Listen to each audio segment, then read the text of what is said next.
I get a motion to approve the June 20th meeting minutes. Representative Lefebvre, without objection, so ordered. First, we'll be taking up House Bill 4458. Representative Hernandez, yes, he's here. Please introduce your bill.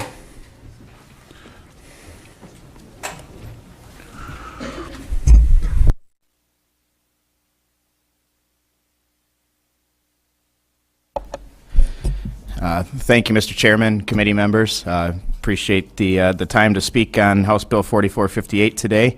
I appreciate the consideration on it. I believe this is common sense legislation that will help ensure Michigan citizens are not at risk of unreasonable prosecution simply for exercising their constitutional rights. Put simply, House Bill 4458 will give Michigan concealed pistol license holders a 6-month grace period where they will be allowed to renew their license in the event they are found to be in possession of an expired license. Under current Michigan law, citizens such as myself who have a concealed pistol license and choose to protect ourselves and our families by carrying a pistol could be charged with a felony if our license has expired, even if it has only been expired for a single day. Those of us who support this legislation worked very hard to ensure the language was clear that this only applies to individuals who remain eligible to renew their license, meaning that if a person has become ineligible to renew their license, for example, someone convicted of a violent crime, they would not be protected under this law.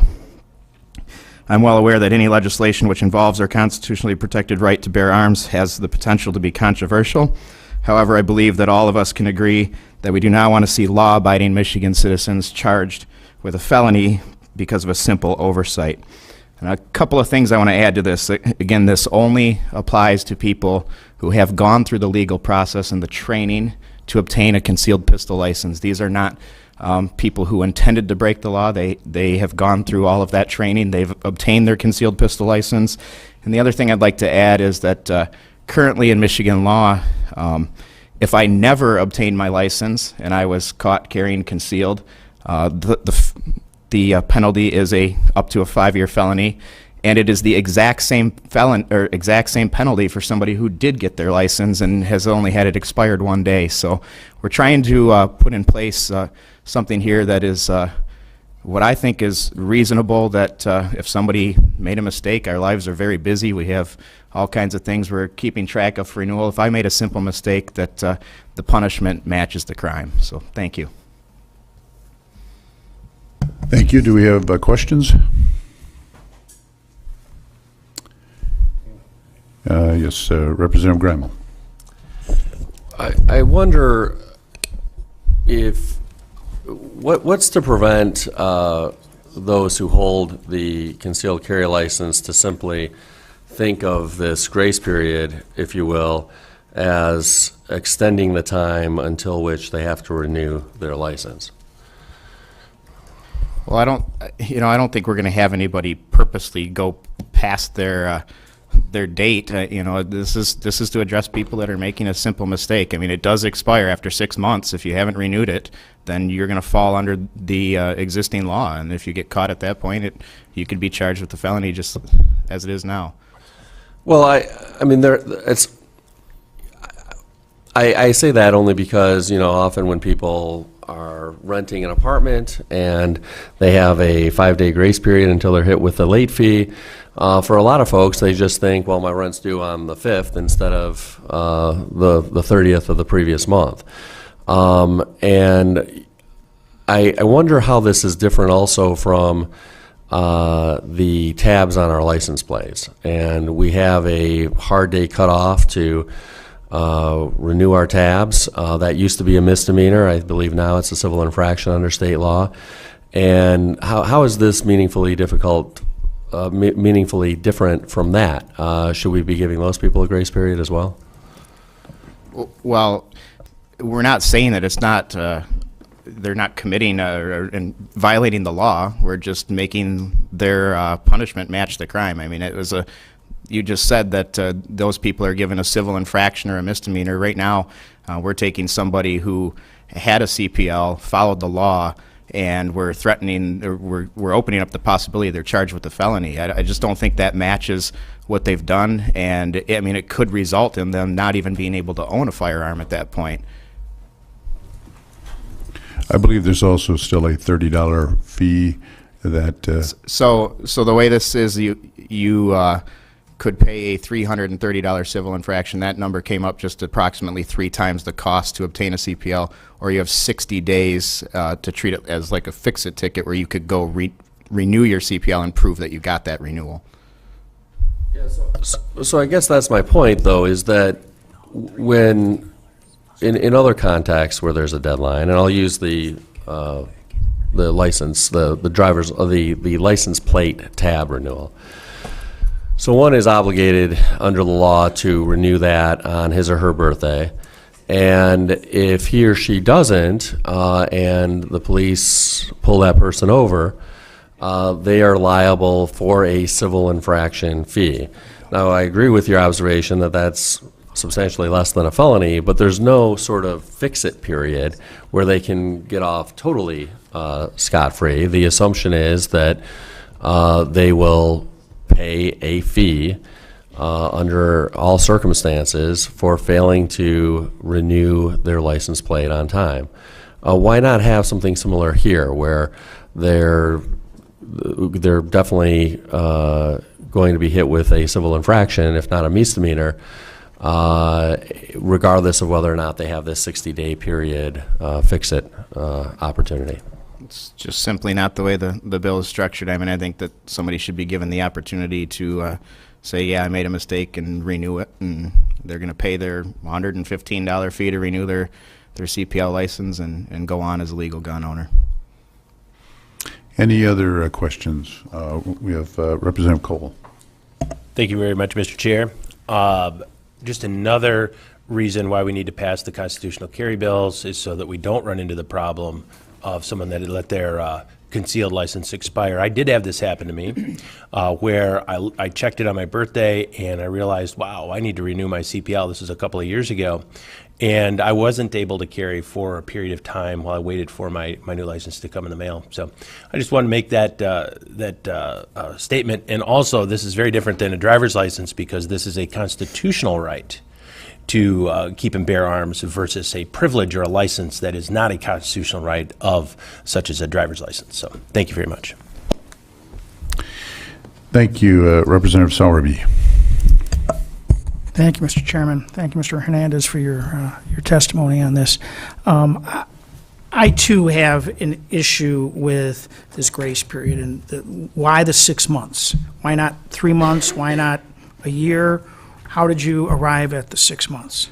I believe we have to start somewhere with it. I mean, I think 6 months is a reasonable amount of time you reach a certain point and it's no longer a mistake, right?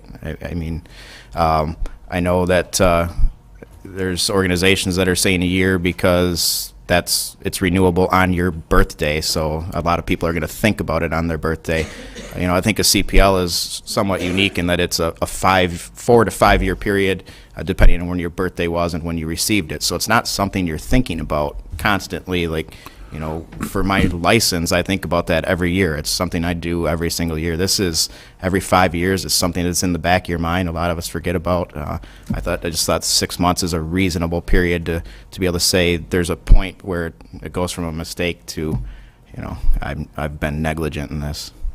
I think that, I mean, doing these sort of things, we have to look at adult responsibilities.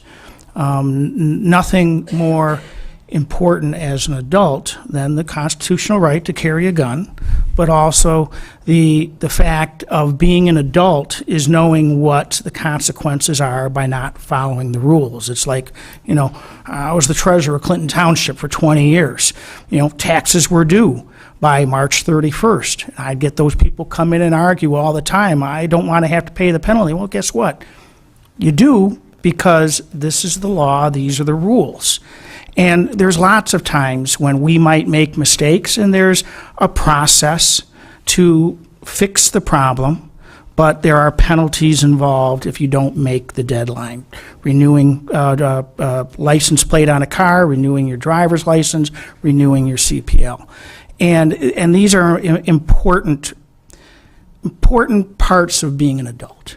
And we start, you know, waiving the responsibility like this, then why have the rules at all? I get what other colleagues on this committee have said about the constitutional right to carry, but the rule right now is you have to have a license. There is an expiration date, and as an adult, you better know when that date is, and then follow that. And the extension that you're looking for here, I don't think is reasonable. Well, I don't think anybody's downplaying the responsibility of owning a firearm. I think we all understand that that's a very big responsibility.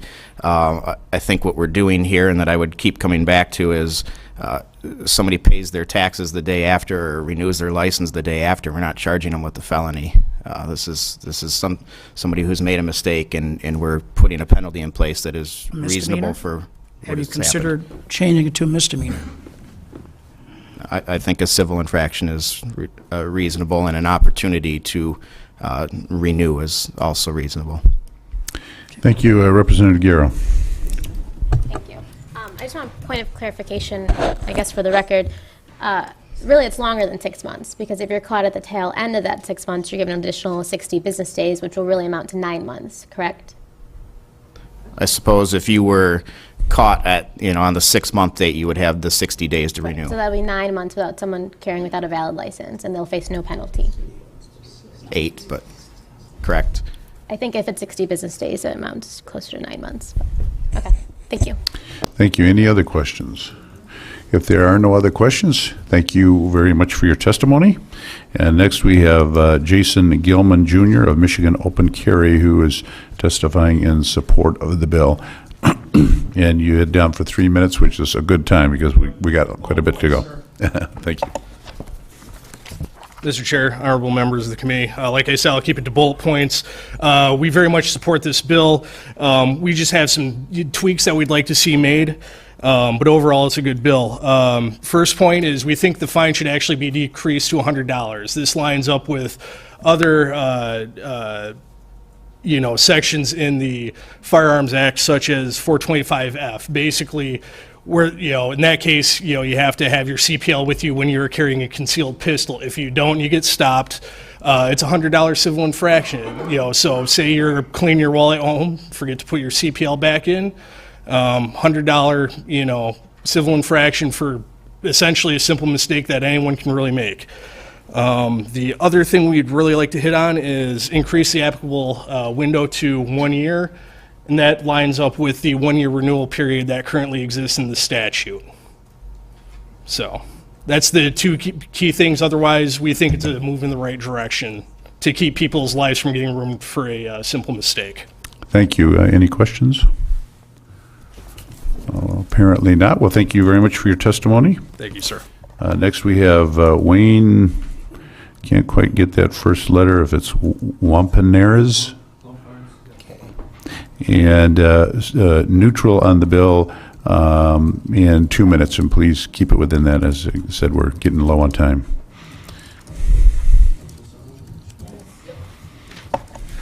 I'm just here for the day. I'm a councilman from the city of Holland, Michigan, and noticed 4458 here. And just for some clarification, I looked at the top part is in the not bold print. On the back, it's the bold print. So is the bold print the only part that you're really talking about? Is that correct? Okay.